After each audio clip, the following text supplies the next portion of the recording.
We're driven by the search for better. But when it comes to hiring, the best way to search for a candidate isn't to search at all. Don't search, match with Indeed. Indeed is your matching and hiring platform with over 350 million global monthly visitors, according to Indeed data, and a matching engine that helps you find quality candidates fast. Ditch the busy work. Use Indeed for scheduling, screening, and messaging so you can connect with candidates faster. Leveraging over 140 million qualifications and preferences every day, Indeed's matching engine is constantly learning from your preferences, so the more you use Indeed, the better it gets. Join more than 3.5 million businesses worldwide that use Indeed to hire great talent fast. And listeners of this show will get a $75 sponsored job credit to get your jobs more visibility at Indeed.com/Blue Wire. Just go to Indeed.com/Blue Wire right now and support our show by saying that you heard about Indeed on this podcast. That's Indeed.com/Blue Wire. Terms and conditions apply. Need to hire? You need Indeed.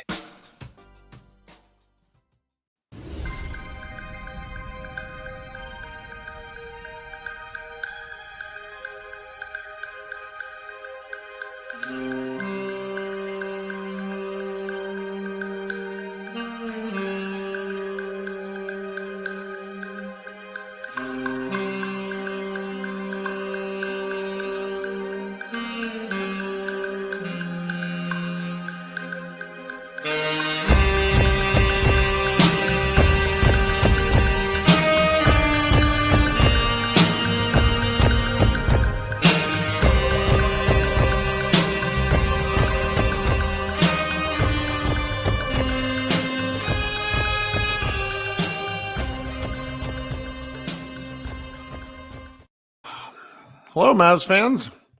Welcome to Pod Maverick After Dark. This is Kirk Anderson and Josh Bowe. You're joining us very late. It's about 11:15 here on Thursday, November 14th. I'm joined as always by Josh Bowe. We're co-editors over at MavsMoneyball.com. Maybe not after tonight. This might be my last show. This might be my resignation live on air. Well, cool. At least you would be acknowledging and being honest about your performance, and instead of showing up to work like a slack ass like these fucking Dallas Mavericks. They lost their fourth straight game, this time to the Utah Jazz, 115-113. I've been simmering for a while, and I'm not even really mad anymore. I took kind of it out in my recap. Why don't you go first? So just to set the stage, I haven't had a good couple days, personally. Not bad, like totally like first, like nothing actually bad. Like after my summer, you know, what happened to me these last couple days is not a big deal. But like I went yesterday to get my blood drawn because I got to go to the doctor next week. And I got my updated COVID and flu shots, and I'm the dumbest person on the fucking planet. I got those two shots at the same time, the day before my wife went out of town for the weekend, and I'm alone babysitting my daughter, solo parenting. I cannot tell you, that might be the stupidest fucking thing I've ever done in my life. I feel like ass, and my daughter's great. There's nothing wrong with her. I did try to give you an out at like you did, and I told you, I was like, it's fine. They're gonna win like 117, 102, and we'll just be like, yeah, they did what they were supposed to do, and we'll stop, and it's fine. And no, I had to watch that bullshit. Like, what a waste of my fucking time. And you guys know me. I don't get that mad about this. I don't get that mad about it. But that was... Well, it's so many... So bad. It's like to work our way backwards on this. I think we have to work our way backwards, even though how they got there, I think, is extraordinarily important to how the Mavericks lost. And it has been 15 years, guys. 15 years. Do 15 years times 30 basketball teams times 82 games. I don't know how many fucking basketball games that is. It's a lot. It's been 15 years since a team has lost 4 straight games by a single possession. Our Dallas Mavericks managed to do just that.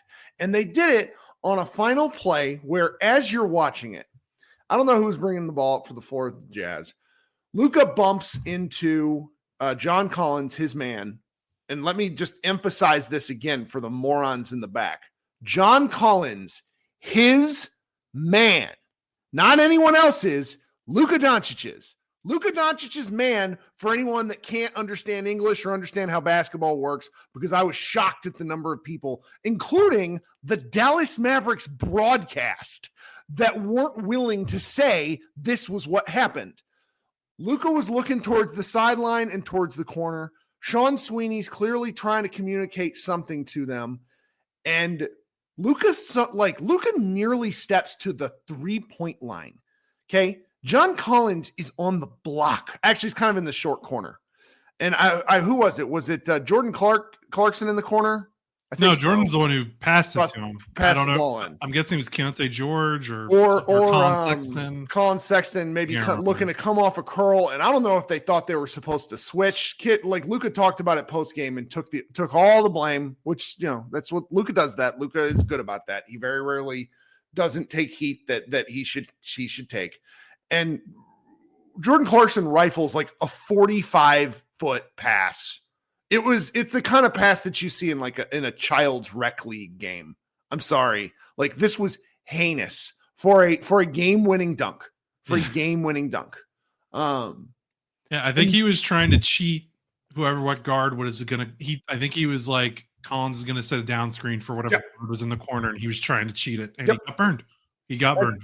But he was a good 6 foot out of position. No, I know. Like, if he's one step back, I don't think Clarkson throws that pass. Yeah. Like, it's defensive lapse or miscommunication. Why Sweeney's even talking to them at this point in the game? I'm kind of like, and okay, fans saying all Lively cost us this game. We're actually going to circle back to Lively because there's a lot to talk about with him. Like ass. Michael Scott with the super chat. What if we just blame the refs and act like these losses never happened? This was much easier to accept than reality.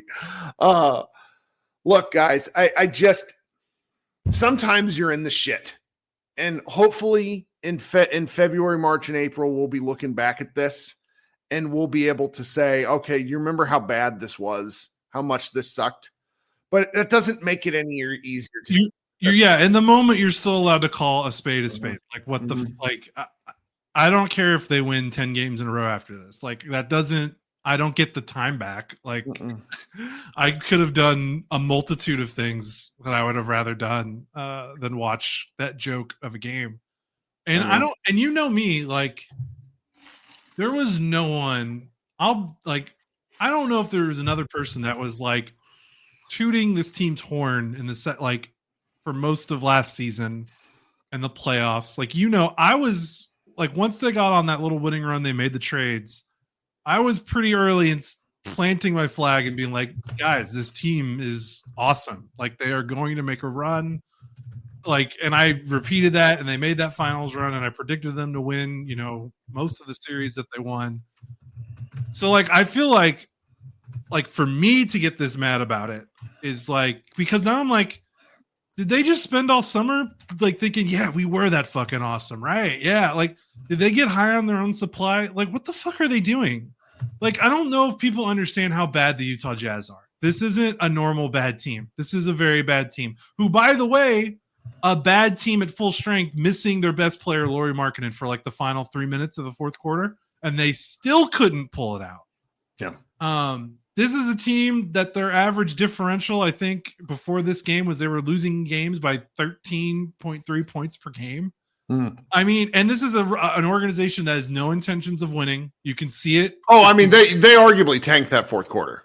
Like, there was but that's them. That's how bad that team is. There was some tanking going on there. Like, that's the Mavericks they're a bad team. Yeah, like the Mavericks were down 16 points early in the fourth quarter. I don't even care if they pulled off the win. The third quarter nullified anything that happened for the rest of that game. 38 points. You don't get kudos for coming back against this team that's trying to lose as many games as it can. Has no roster identity. You watch the players. They've got like Lauri Markkanen and Colin Sexton and Jordan Clarkson, John Collins, with a bunch of like young guys that don't really know what they're doing yet. And you've got this weird identity crisis of these veterans. that want to win and be, a competitive team, but they're like, but I'm playing with all these fucking kids, and like the kids don't know what they're doing, and like there's no direction. Like, there are bad teams that at least kind of know what they're doing and know what they want to do. The Jazz are totally like, we just want to lose. That's their identity. Because they haven't traded Laurie to go, to go full youth movement. They still have Colin. Like, why do they have Colin Sexton and Jordan Clarkson? Like, why? Because they don't and it's just such a bad team. And I can't believe that's the third quarter. It's one thing if we came here and we watched this team and it was like, oh, well, the other team hit 40% of their threes and the Mavericks shot 30. What are you going to do? Because that happens. That certainly happens.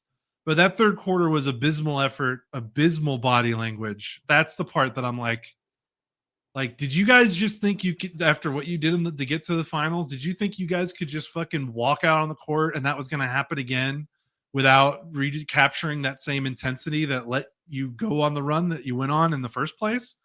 Yeah. Like, no excuses, no PJ. Obviously, I guess he's fucking defensive player of the year. Is PJ Washington, if this is how bad it looks when he's on the floor. Just off, like the turnovers.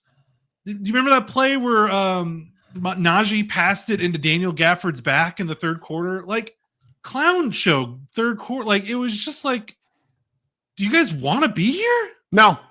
I don't understand. No, and this is where it's like, when you go around and you place blame, that's the whole team. It's the whole team. And I want to put Kyrie Irving on his own separate place because I think Kyrie's had a great season. He's been, he has. Which for historically, like I need people to understand just how insane it is for me of all people to be saying Kyrie Irving is the one who is blameless in all this. Like I'm embarrassed by Derek fucking Lively. What happened to him? I don't understand what happened. So the final 7 minutes that he played, he was a big part of the comeback. Got to be clear here. However, he played 17 minutes. What happened in those first 10 minutes? Well, he got his ass kicked by former teammate Kyle Filipowski over and over to the tune of 5 fouls in 10 minutes. That's embarrassing. Yeah. Do you remember the fifth one where he just kind of gave up at the rim and like wrapped him up?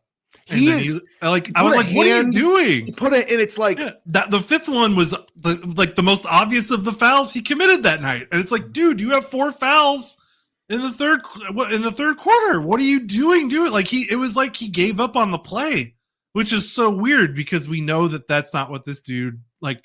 I've never seen him play. Like we've seen him play bad games.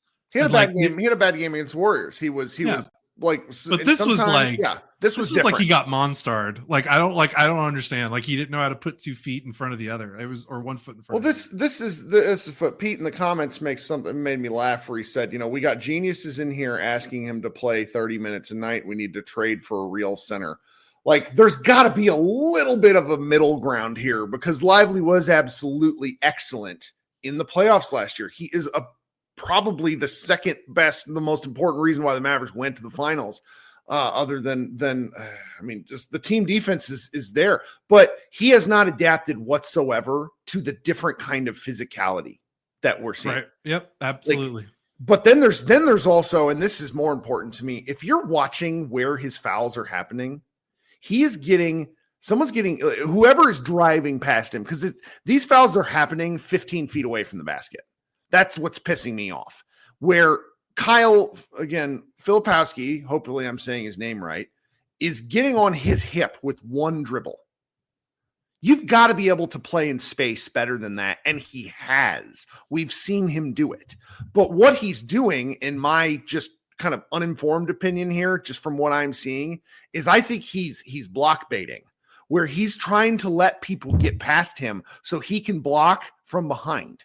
And it ain't working. And that's not what he did. Like one of the things we praised him in the playoffs, I always talked about, was how great he was at not going for block, like just playing straight up floor bound, using his length and not fouling in the playoffs. And now he's chasing block. Like, it's like, wait, what? You didn't do this last year when you were a rookie. Why are you doing it now? I don't get it. The new Apple Watch Series 10 is here. It has the biggest display ever. It's It's also the thinnest Apple Watch ever, making it even more comfortable on your wrist. And it's the fastest charging Apple Watch, getting you 8 hours of charge in just 15 minutes. Introducing the all-new Apple Watch Series 10, now available for the first time in glossy jet black aluminum. Compared to previous generation, iPhone XS or later required. Charge time and actual results will vary. This year, Santa's bringing the power of Energizer into his workshop. Whoa, the Energizer Bunny's got so much power. Wait, he's powered up all the toys. I think that means we're done for the year. I love this bunny. He's the hardest working helper the North Pole has ever seen. And he wants all your gifts to have the power of the #1 longest lasting AA battery. So this holiday season, stock up on Santa's and the elves' favorite battery, Energizer Ultimate Lithium. It's just bizarre, but absolutely bizarre. Daniel Gafford was a -19, and their bigs were terrible. I swear to God, we saw Daniel Gafford, Dwight Powell front court on the floor at the same time in the year of our Lord 2024, which goes to show you, kid is absolutely he's like, I don't know what the fuck to do. Like he is rolling through these lineups and that's what he does when he gets pissed off when guys aren't producing. He just starts rolling through guys. He did that tonight. Nothing was working. And Lively might have been the most disappointing player tonight, all things considered, because he's just not. I've never seen him play like that before. We've seen him play poorly and look like a rookie. This was like, I don't know. This was something different. I didn't like it, and especially against a team like no Walker Kessler. Like who was the Jazz for? It was Laurie and Drew Eubanks. Yeah, Drew Eubanks. Like he should have dominated these motherfuckers. Like very weird. And so very weird game. That's an element of how I feel. So to put on my morning talk radio, my ESPN Get Up take, Lively's playing like he's done something. Lively's playing with a sort of the whole sense team of, is. Yeah, the whole team is playing with a sense of entitlement. And let's be clear. When you start 5-7, the people who thought your finals run was fake now have ammo. Yeah, I look like an asshole now.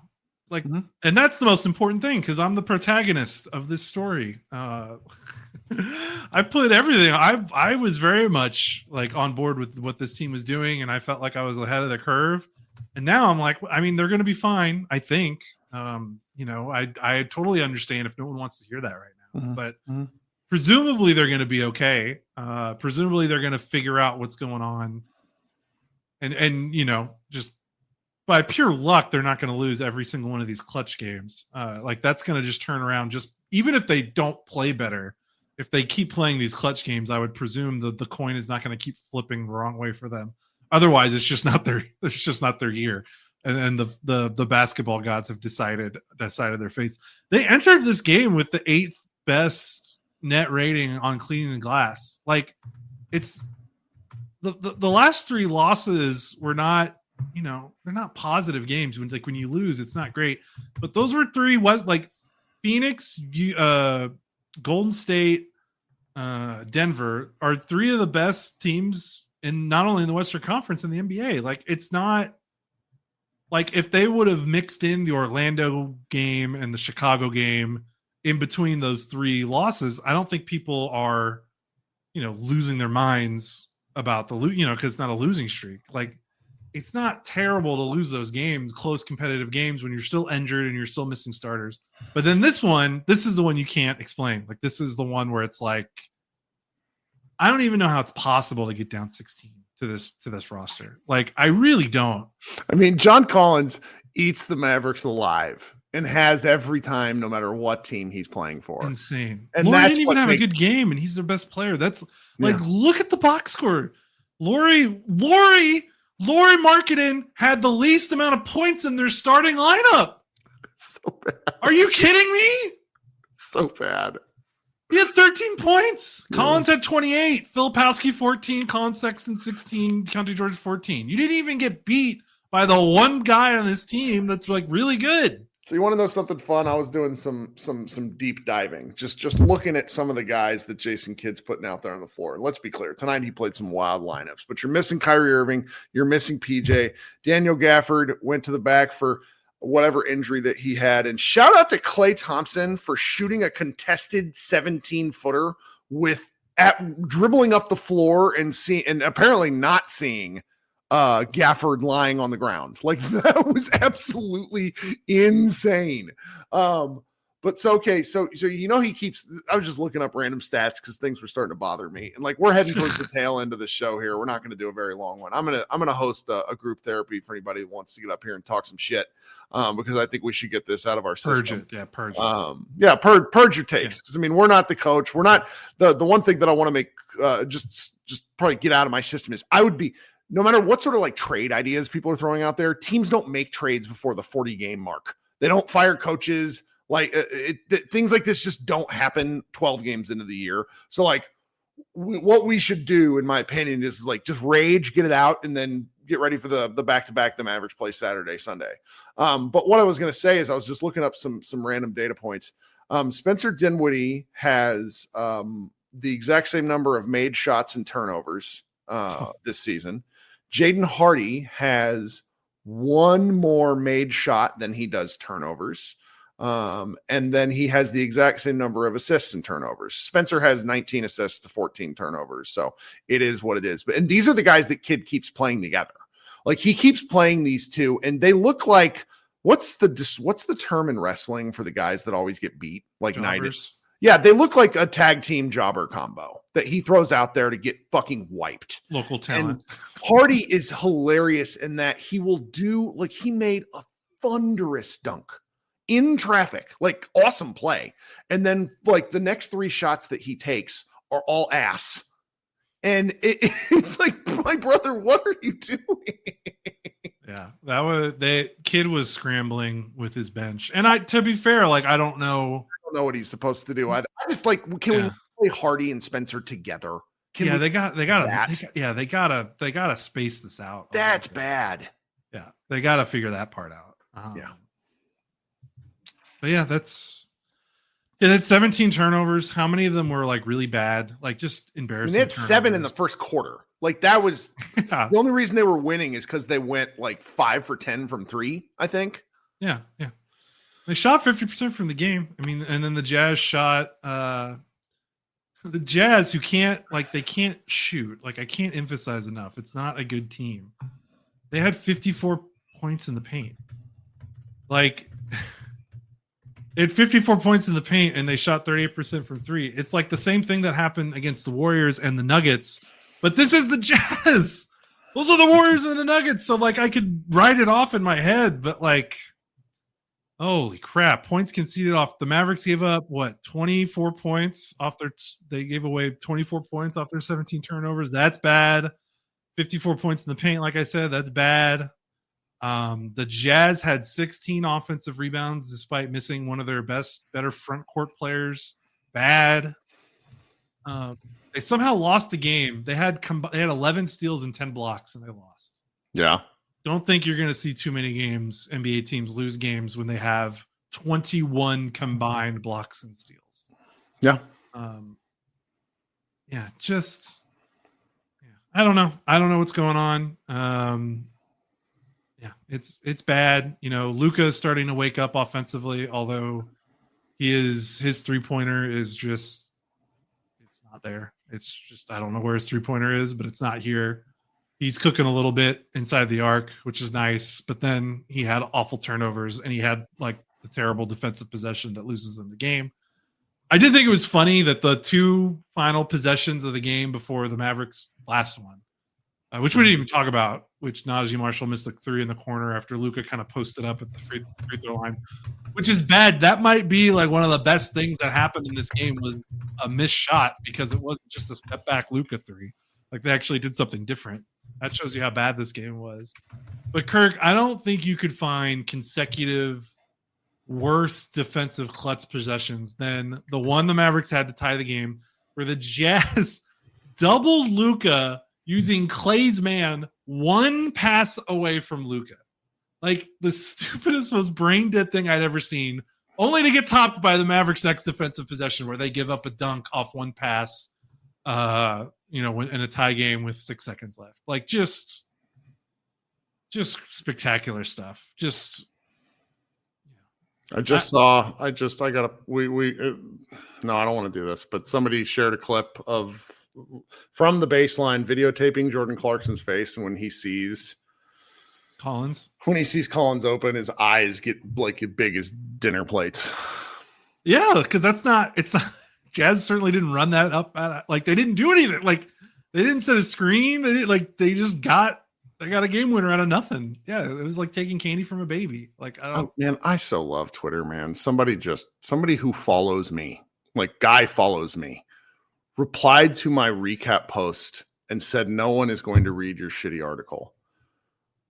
Why are you following me? That like social media is so peculiar. I love it. People like to be mad. I know. So I've been there. But yeah, I'm sorry. I don't get that ranty, but like, I feel like crap. I'm achy, tired. And I could not believe that third quarter. And the body language was guys, and not just Luka. Luka is going to take the brunt of a lot of it. And I'm not even trying to say he doesn't deserve it. His body language was terrible too. But like the whole team again, it's been a long time since I've seen a team just not want to be there. And we're 11 games into the season. 12. Sorry. This is not March or February. Like this is not, I'm waiting to get to the All-Star break. Like, so I can go on vacation. Like, motherfucker, have you seen that? You talk about it. Their schedule does not get easier. I mean, they get the Spurs next, but like they don't get 2 days off for a while. They're playing every other night for the rest of the November.